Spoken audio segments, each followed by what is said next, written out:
امریکی صدر Donald Trump نے ایران سے سمجھوتا نہ ہونے کا اشارہ دے دیا، لیکن جس کابینہ اجلاس میں انہوں نے یہ بات کی وہیں نمائندہ خصوصی اسٹیو وٹکاف نے کہا وہ سمجھوتے کے لیے بہت پر امید ہیں۔ دوسری جانب امریکی تجاویز مسترد کرنے والے ملک ایران نے کہا ابھی سفارتکاری رکی نہیں، حقیقت پسندی کا مظاہرہ ہو تو اب بھی آگے بڑھا جا سکتا ہے۔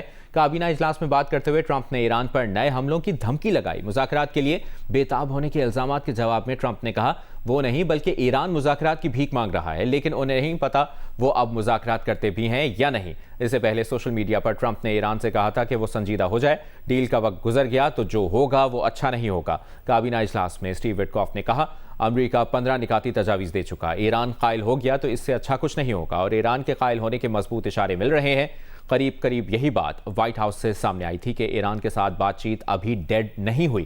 وٹکاف نے کہا کہ امریکہ پاکستان کے سفارتی چینل کے ذریعے ایران سے مذاکرات کر رہا ہے۔ امریکہ کی 15 نکاتی امن تجاویز پاکستانی حکومت کے ذریعے ہی ایران تک پہنچائی ہیں۔ ایرانی نیوز ایجنسی تسنیم کے مطابق ایران کا کہنا ہے کہ ثالثوں کے ذریعے امریکی تجاویز کا باضابطہ جواب دے دیا ہے، اب امریکہ کے جواب کا انتظار ہے۔ رائٹرز سے گفتگو میں ایک ایرانی عہدیدار نے کہا سفارتکاری ابھی رکی نہیں، پاکستان اور ترکی مل کر کوششیں کر رہے ہیں، امریکہ حقیقت پسندی دکھائے تو اب بھی آگے بڑھنے کا راستہ نکالا جا سکتا ہے۔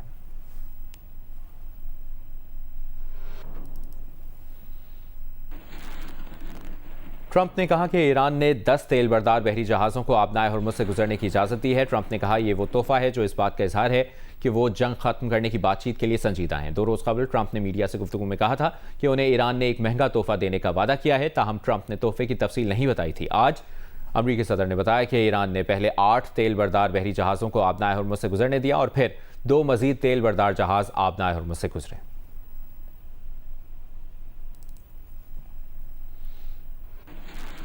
ایران نے امریکہ پر دوہرا معیار اپنانے کا الزام عائد کیا ہے۔ ایران کے وزیر خارجہ عباس عراقچی کا کہنا ہے کہ عالمی قوانین کو اپنے فائدے کے لیے استعمال کیا جا رہا ہے۔ امریکہ غزہ کی اسرائیلی ناکہ کی حمایت کرتا ہے، سیکیورٹی کے نام پر غزہ میں امداد میں رکاوٹیں کھڑی کرتا ہے، لیکن وہی امریکہ آبنائے ہرمز میں ایران کے دفاعی اقدامات پر تنقید کرتا ہے۔ امریکہ کی نظر میں اسرائیلی جارحیت درست ہے، لیکن جارحیت کے خلاف ایران کے دفاعی اقدامات غلط ہیں، یہ دوہرے معیار کے سوا کچھ نہیں۔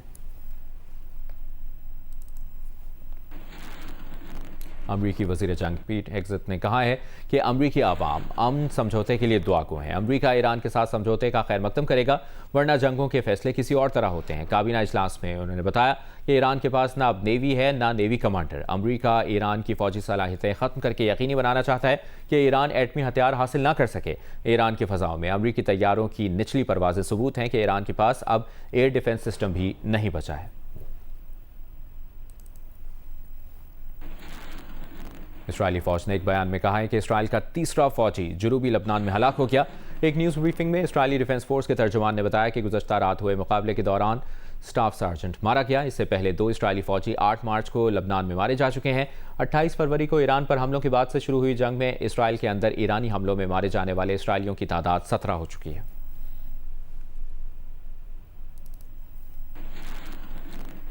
ایران کا کہنا ہے کہ امریکہ اور اسرائیل کے حملوں میں جاں بحق ایرانیوں کی تعداد 1937 ہو گئی۔ ایرانی وزیر صحت علی جعفرانی نے میڈیا کو بتایا کہ اب تک 1937 افراد جان سے جا چکے ہیں، جن میں سے 240 خواتین اور 212 بچے ہیں۔ انہوں نے بتایا کہ 24,800 افراد زخمی ہوئے ہیں۔ زخمیوں میں خواتین کی تعداد 4,000 سے زیادہ ہے، جبکہ 1,621 زخمی بچوں کا ہسپتالوں میں علاج جاری ہے۔ بحیرہ عرب میں امریکی طیارہ بردار بحری جہاز USS ابراہم لنکن پر فلائٹ آپریشن کے دوران ایک نیوی سیلر زخمی ہو گیا۔ US naval forces central command کے مطابق واقعے کی تحقیقات شروع کر دی گئی ہیں۔ فوجی کی حالت تشویشناک نہیں ہے، اسے ابتدائی طبی امداد کے بعد اضافی طبی امداد کے لیے اسپتال پہنچا دیا گیا ہے۔ اعلامیہ کے مطابق فوجی کے زخمی ہونے کا تعلق کسی جنگی واقعے سے نہیں ہے۔ USS ابراہم لنکن ایران کے خلاف جاری امریکی آپریشن ایپک فیوری میں شریک ہے۔ اس پر موجود جنگی طیاروں کے ذریعے ہی ایران میں مختلف اہداف کو نشانہ بنایا جاتا ہے۔